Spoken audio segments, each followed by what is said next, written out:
La France et la Suisse, deux pays voisins, deux pays qui se ressemblent beaucoup, et pourtant pas du tout. Moi j'ai grandi entre deux mondes, la France d'un côté, la Suisse de l'autre. Bon, aujourd'hui, plot twist, j'habite en Espagne.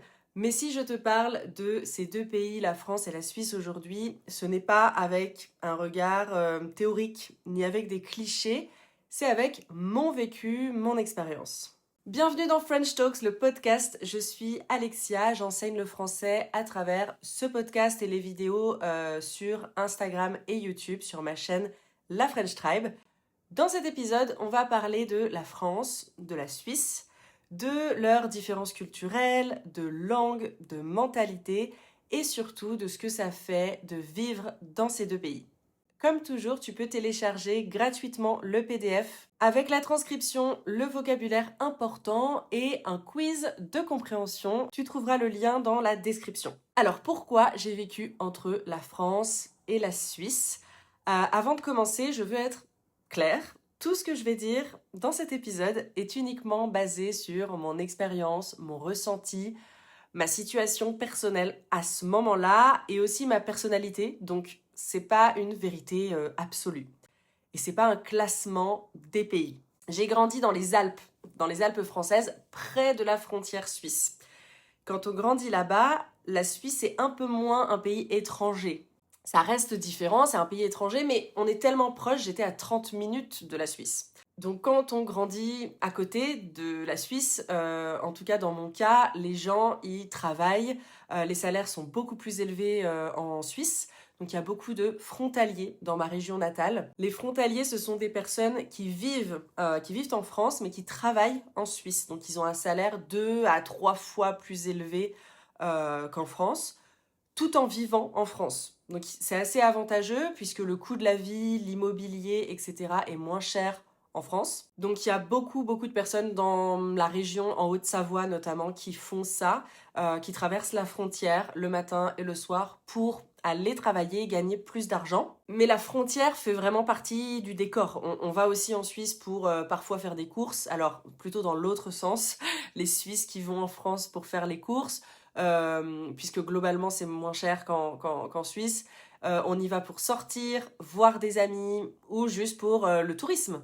En ce qui me concerne, vers l'âge de 24 ans, 23-24 ans, j'ai vécu entre la France et la Suisse pendant environ 1 an et demi, principalement pour des raisons personnelles. Je n'étais pas frontalière, c'était pas dans le cadre du travail, mais c'était une période importante pour moi parce que je commençais ma vie d'adulte, je venais de me lancer en tant qu'indépendante, en tant que professeure indépendante à mon compte sur Instagram au début. Et je me posais beaucoup de questions sur mon avenir, mon travail, le pays dans lequel je voulais vivre. Avant de te donner mon avis, je voudrais qu'on parle de la Suisse. Je veux te donner quelques informations factuelles. Ok, donc je vais te donner des faits. C'est pas mon avis ou là c'est très objectif, ce sont des faits. Je pense que c'est important parce que comprendre un pays, c'est aussi comprendre comment il fonctionne. Et même si la France et la Suisse sont à côté, donc géographiquement très proches, ils sont tout de même très différents. Les deux pays sont très différents. Déjà, les langues en Suisse. La Suisse est un pays officiellement multilingue.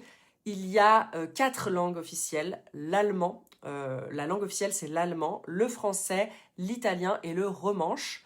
La langue la plus parlée est l'allemand, plus précisément le suisse-allemand, qui est d'ailleurs très différent de l'allemand parlé en Allemagne ou en Autriche. Et le français, c'est la deuxième langue. Le français est parlé en Suisse romande. On appelle ça la Suisse romande, la Suisse francophone. Donc Genève, Neuchâtel, Lausanne, etc.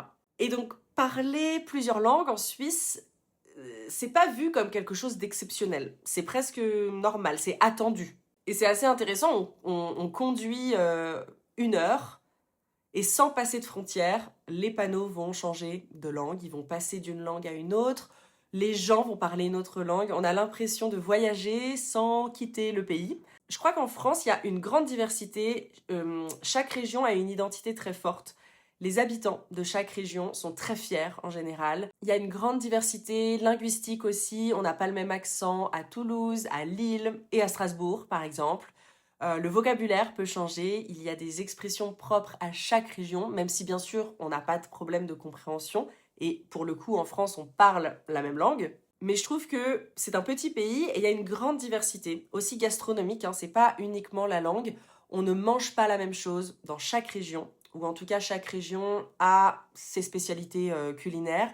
Et encore une fois, les gens en général sont très fiers de leur spécialité, prennent plaisir à partager, à faire découvrir leur spécialité aux autres. Le vin est aussi différent en fonction de chaque région. Par exemple, à cause du climat, on va pas obtenir le même résultat. Les paysages sont aussi très variés, la montagne, la mer, on a l'océan. J'adore cette diversité de paysages en France. Et en Suisse, alors il y a moins de diversité concernant les paysages, même si c'est absolument magnifique, hein, le pays. Si vous avez la chance de visiter la Suisse, allez-y, c'est superbe, c'est magnifique. Mais ils n'ont pas de côte, ils n'ont pas la mer, l'océan, etc. Et concernant les langues, alors je l'ai évoqué un peu avant, effectivement le pays est beaucoup plus petit que la France, mais il y a tout de même une grande diversité linguistique. Pour un si petit pays, je trouve que c'est intéressant à quel point il y a une diversité linguistique. Même dans la partie francophone, donc en Suisse romande, les accents changent. À Genève, dans la campagne, dans le Valais ou bien à Lausanne, les gens n'ont pas le même accent. Pareil pour le suisse allemand, à Berne ou à Zurich, ce n'est pas le même suisse allemand. Donc oui, globalement, la Suisse, je trouve que c'est un pays très intéressant concernant les langues. Maintenant, parlons du système politique suisse et du système politique français, sans rentrer trop dans les détails. Et bien sûr, il y a des facteurs, la taille du pays, la population, etc., l'histoire. Je vais pas rentrer trop dans les détails, je vais juste vous donner les grandes lignes, ok, pour comprendre les différences principales, parce qu'au niveau de la politique, il y a quand même de grandes différences au niveau de l'organisation du pays. La Suisse fonctionne de manière très différente, c'est un pays beaucoup moins centralisé que la France. J'étais en Suisse pendant la pandémie, pendant le Covid, et j'ai vraiment vu cette différence entre la Suisse et la France en termes de gestion de crise. C'était très différent. La Suisse est une démocratie directe, donc les citoyens votent très souvent pour des lois, des projets locaux, pour des décisions nationales, et ils reçoivent régulièrement des enveloppes à la maison pour voter. Alors qu'en France, le système est beaucoup plus centralisé. Les décisions viennent presque toujours de l'État, donc c'est représentatif. L'État joue un rôle beaucoup plus fort, alors qu'en Suisse, le citoyen est plus impliqué. Et concernant l'organisation, les règles, en tant que Française, je reconnais que la Suisse est extrêmement organisée, surtout dans la partie alémanique. On appelle la Suisse romande la partie francophone de la Suisse et la Suisse alémanique, c'est la Suisse germanophone, ok? Donc où on parle suisse-allemand, allemand, c'est la Suisse alémanique. Donc surtout dans cette partie-là, mais même en Suisse romande par rapport à la France, même en Suisse romande, tout est clair, tout est structuré, tout est organisé. Les transports arrivent à l'heure, et ça, quand tu as vécu en France, tu savoures, tu l'apprécies. C'est vraiment, j'ai jamais eu un train annulé ou un train en retard en Suisse. C'était très très appréciable. Et de manière générale, les règles sont respectées. Le calme est présent dans l'espace public. En France, alors ça va, hein, en France c'est aussi structuré, organisé, mais il y a plus d'improvisation, faut être un peu plus flexible. Il y a un peu plus de chaos, je trouve, en France. C'est moins calme, c'est plus chaotique, ouais, c'est vraiment le mot, même si je trouve que ce chaos a un certain charme, mais c'est un peu moins organisé que la Suisse. Maintenant, concernant le travail et l'argent en Suisse, les salaires sont plus élevés qu'en France, mais le coût de la vie, bien sûr, est aussi plus élevé. Globalement, tout coûte cher, hein, le logement, les assurances, les sorties. Il y a quelques exceptions, mais globalement, tout est plus cher en Suisse qu'en France. En France, les salaires sont un peu plus bas, mais il y a plus d'aide, il y a plus de protection sociale. Donc, ce sont vraiment deux modèles complètement différents. Par exemple, le système de santé, en France, on a la sécurité sociale. Donc, quand tu travailles, une partie de ton salaire est prélevée et en échange, tes soins sont remboursés, en grande partie remboursés. Tu vas chez le médecin, tu vas chez le dentiste, chez le gynécologue, tu avances un peu d'argent, tu payes, mais tu seras remboursé. Pareil pour les médicaments à la pharmacie. Même si tu perds ton travail, même si tu travailles plus, tu as quand même accès aux soins. Ce système, on le critique beaucoup en France, c'est pas parfait, mais quand tu vis à l'étranger, tu te rends compte à quel point ce système est précieux. Donc ça, c'est la sécurité sociale. En Suisse, c'est très différent. Il n'y a pas de sécurité sociale comme en France, mais tout le monde doit avoir une assurance maladie privée, obligatoire, que tu payes tous les mois. Donc même si tu vas jamais chez le médecin, tu vas payer cette assurance. Et les assurances maladie en Suisse sont pas données, hein. Quand c'est pas donné, ça veut dire que c'est cher. Quelque chose c'est pas donné, ça coûte cher. Et selon l'assurance, on va payer plusieurs centaines de francs par mois. Ensuite, quand tu vas chez le médecin, tu payes aussi quand même une partie des soins. Donc oui, le système est très efficace, très rapide, très bien organisé, mais c'est beaucoup plus individualiste en Suisse. Si tu as de l'argent, si tu travailles, tout va bien. Si tu es en difficulté, c'est beaucoup plus stressant. Voilà. En France, on a l'accès aux soins quoi qu'il arrive. La retraite. Le système de retraite, même logique. Donc il y a la retraite bien sûr en Suisse. En France, la retraite repose surtout sur la solidarité. Quand tu travailles, tu cotises toute ta vie, tu cotises et cet argent sert à payer les retraites actuelles. Je suis en Espagne, donc je paye pour les Espagnols, mais si j'étais en France, je paye pour les retraites actuelles, les retraités actuels. Et quand moi je serai à la retraite, je pense que ça sera plus compliqué, mais l'idée c'est les plus jeunes payent les retraites des plus vieux. Donc principe de solidarité. Donc c'est pas parfait, il y a plusieurs réformes dernièrement, il y a beaucoup de débats autour des retraites en France, mais l'idée c'est que tout le monde ait une retraite minimale. En Suisse, le système repose sur 3 piliers. Il y a la retraite de base pour couvrir les besoins essentiels des gens. Ensuite, il y a l'épargne personnelle. Et ensuite, il y a un des piliers qui est lié au salaire, au travail et au salaire. Et l'âge de la retraite, c'est à peu près la même chose. En Suisse, je crois que maintenant, c'est 65 ans.